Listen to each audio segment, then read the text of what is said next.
може ли да я сложите? Вие или господин Сираков? Първо да кажа, аз нямам.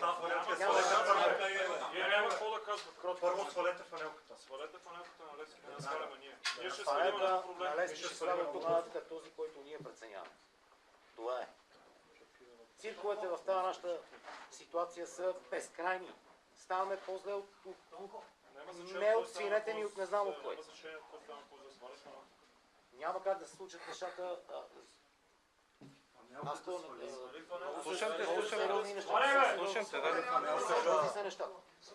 Ицо, спокойно. Ще свалиме ние. Аз ще сваля, ме интересува, там ми се слушаш. Ме интересува мене, бе. Тежки са нещата, вярвай ми. Тежки са. Добре, според тебе това ли е начин? Това ли е начин?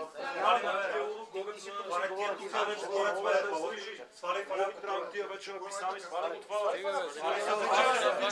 Събличи е тази фанела, бе. Събличи фанелката, сваляй фанелката. Събличи фанелката и може да тръгваш.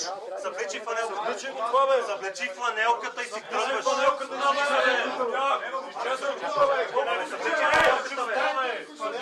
Няма да носиш фанелка на Левски, разбрали, бе.